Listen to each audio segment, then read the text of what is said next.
It was a cold, rainy night when David, a late-night cab driver, pulled over for a fare on a deserted street. The passenger, a man dressed in an old-fashioned grey suit, stepped into the backseat. His face was pale, his eyes dark, and his voice low as he gave David an address on the edge of town. "Strange place for a ride this late," David muttered, glancing at the man in the rearview mirror. The passenger didn't respond, simply staring out the window as raindrops slid down the glass. The drive was silent except for the rhythmic swish of the windshield wipers. David couldn't help but notice the chill in the air, colder than it had been all night.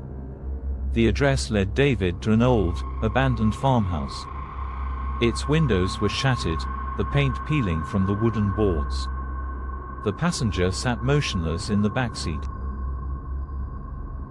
"We're here," David said hesitantly. The man finally turned to face him. "Wait for me," he said, his voice unnaturally hollow. He handed David a crisp $20 bill and stepped out into the rain, walking toward the house without an umbrella. David watched him disappear inside and waited.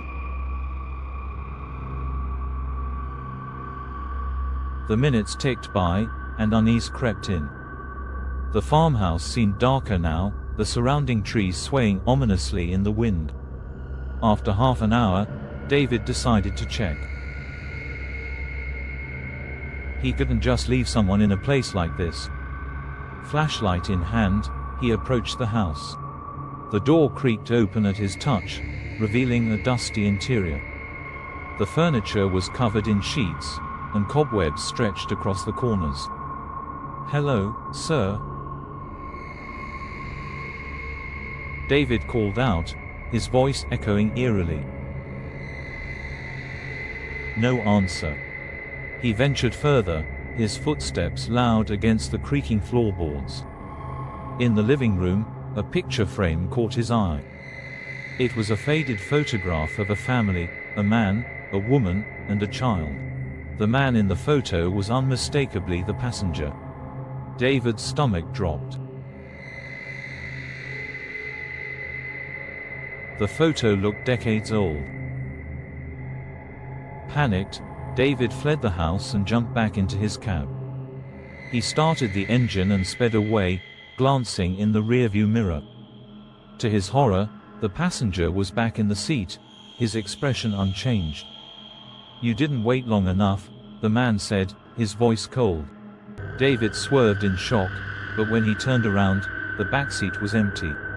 His heart pounded as he drove back into town, vowing to never take fares at night again. When he returned home, David found the $20 bill the passenger had given him sitting on his dashboard. It was old, worn, and dated 1923. From that night on, David's cab radio would occasionally pick up faint whispers, and the backseat often felt cold, even in the heat of summer.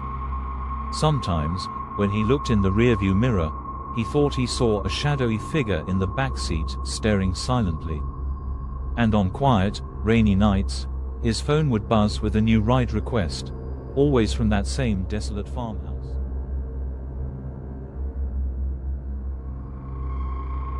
It was nearly midnight when Lena hurried onto the train platform, her breath visible in the crisp autumn air. The last train of the night was pulling into the station, its lights piercing the fog that clung to the tracks. The station was eerily quiet, the usual hum of late-night travelers strangely absent. Lena glanced around. There wasn't a single person in sight, not even the station guard. She hesitated but decided she couldn't wait for the morning train. Her apartment was miles away, and walking wasn't an option. The train's doors opened with a hiss, and Lena stepped inside. The interior of the train was unusually dim.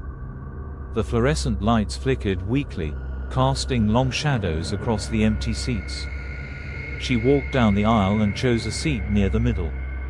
As the train began to move, she noticed how quiet it was, no hum of engines, no clatter of wheels against the tracks. Just an unsettling silence. Lena glanced out the window as the train sped through the city. But instead of the familiar streets and buildings, she saw endless stretches of barren land, shrouded in mist. "This isn't right," she murmured to herself, pulling out her phone to check her location. No signal. The GPS refused to load. A sudden voice broke the silence. "Lost? Are you?" Lena turned to see a man sitting a few rows behind her. She hadn't noticed him before.